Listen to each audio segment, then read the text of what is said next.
everybody, to the Good Friday Easter Ascent. And we are the people of the church in this place. And we are going to tell the story of what happened on another Friday, nearly 2,000 years ago. And we start in the Garden of Gethsemane. Jesus went with his disciples to the olive grove called Gethsemane. He said, "Sit here while I go over there and pray." He took Peter and Zebedee's two sons, James and John. He became anguished and distressed. "My soul is crushed with grief to the point of death. Stay here and keep watch with me." He went on a little further and bowed his face to the ground and prayed. "Father, if it is possible, let this cup of suffering be taken away from me. Yet I want to be with you, your will to be done, not mine." Then he returned to the disciples and found them asleep. "Can you keep watch with me, even for 1 hour?" He said to Peter. "Keep watch and pray, so that you will not give in to temptation. For the spirit is willing, but the body is weak." Then Judas, one of the 12 disciples, arrived with a crowd of people armed with swords and clubs. They had been sent by the leading priests and the elders. The traitor, Judas, had been paid 30 pieces of silver to betray Jesus and had given them a prearranged signal. "You will know which one to arrest when I greet him with a kiss. Now follow me." As soon as they arrived, Judas walked up to Jesus. "Rabbi!" Then the others grabbed Jesus and arrested him. They had taken Jesus to the high priest's house. At daybreak, the elders of the people assembled, including the leading priests and the teachers of religious law. Jesus was led before this high council, and the high priest Caiaphas asked Jesus, "Tell us, are you the Messiah?" "If I tell you, you won't believe me, and if I ask you a question, you won't answer. But from now on, the Son of Man will be seated in the place of power at God's right hand." Meanwhile, Peter was sitting outside in the courtyard, and a servant girl came over to him. "You were one of those of Jesus, the Galilean." But Peter denied it in front of everyone. No, I don't know what you're talking about."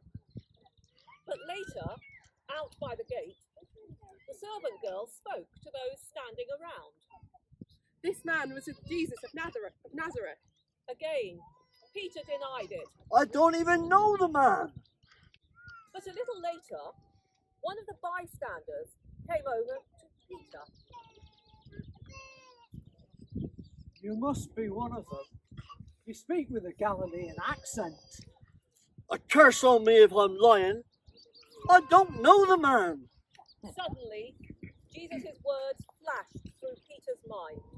"Before the rooster crows, you will deny me 3 times."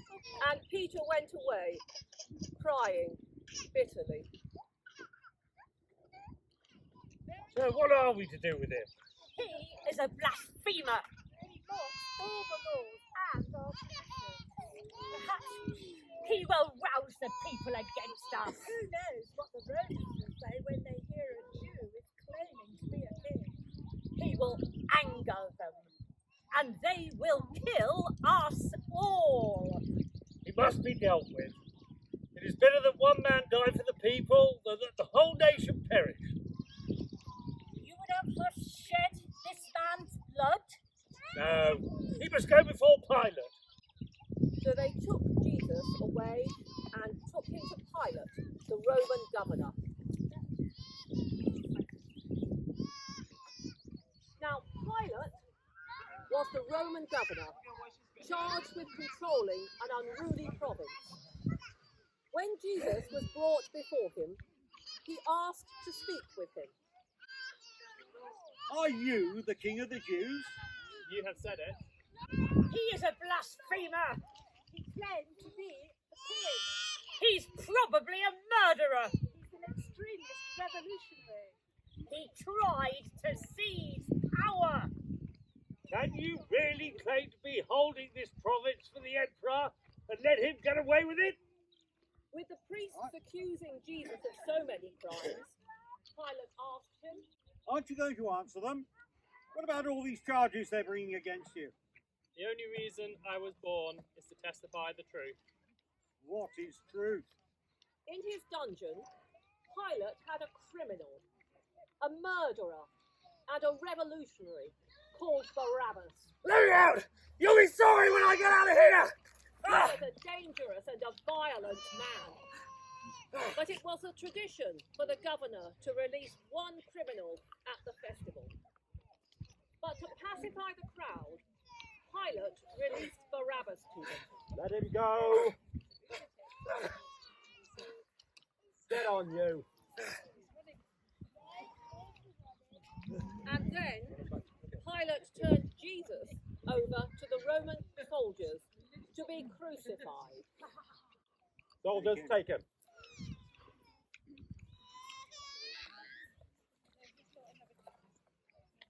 Pilate had Jesus flogged with a lead-tipped whip. Hold him still.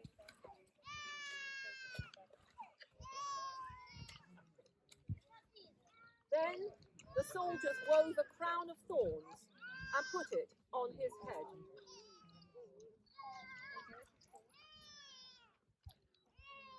Then they put a purple robe on him.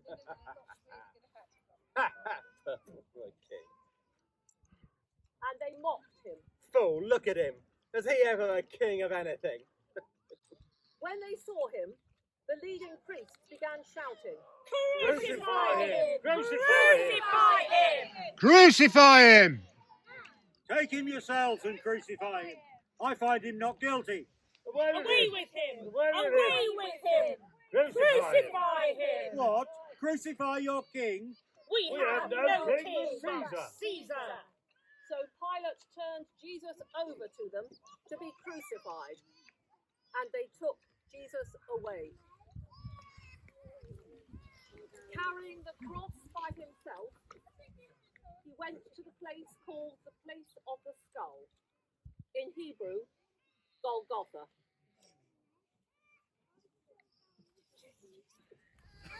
Get up, you. A passerby named Simon, who was from Cyrene, You, come here. was coming in from the countryside just then. And the soldiers forced him to carry Jesus' cross. Off your with him. You be with me. Go.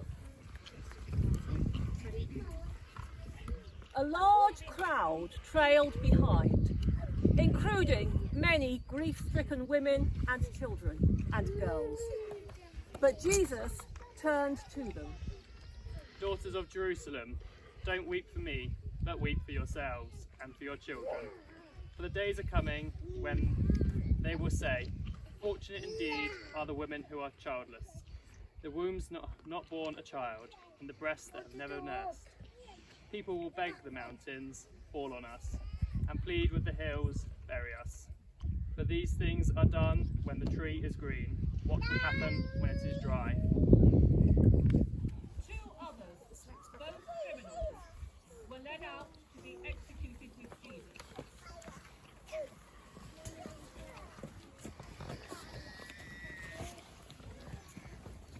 When they came to the desolate hilltop place called the Skull, they nailed Jesus to the cross. And the criminals were also crucified, one on his right and one on his left.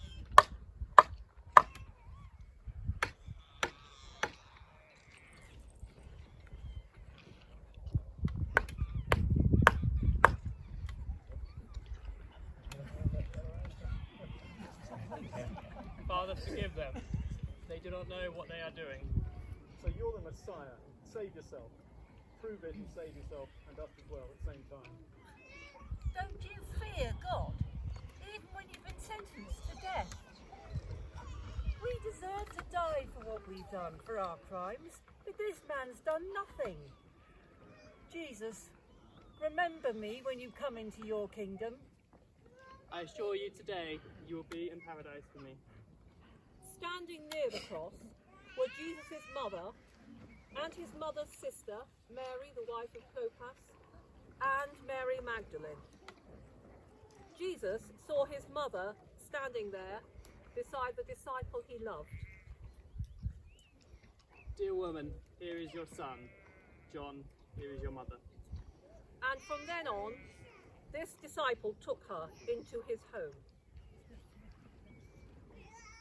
By this time, it was about noon, and darkness fell across the whole land until about 3 o'clock. The light from the sun was gone, and suddenly the curtain in the sanctuary of the temple that separated the holiest place from the world outside was torn down the middle. Father, I entrust my spirit into your hands. And with that, he breathed his last. Surely this was a righteous man.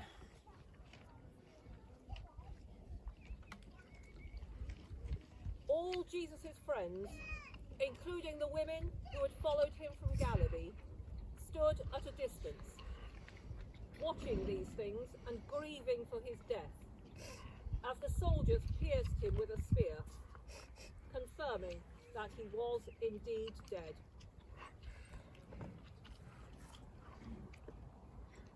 As evening approached, Joseph, a rich man from Arimathea, who had become a follower of Jesus, went to Pilate.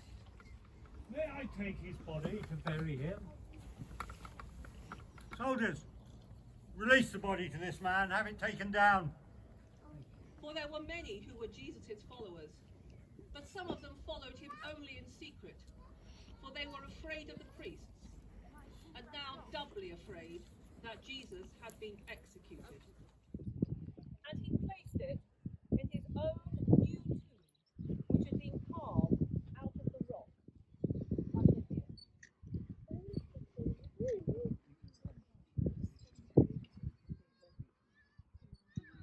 Then he rolled a great stone across the entrance and left. You might wonder why we still mark the occasion all these years later. But the Easter story doesn't end on Good Friday, and it's what happens next that is all important. 2 days later, Jesus' followers found that he was not dead. They met him alive and in the flesh. Jesus overcame death, and by following him, he invites us to do the same. Jesus said, I am the resurrection and the life. Those who believe in me will have life, even if they die. So please join us here on Easter Sunday, up here at 6 o'clock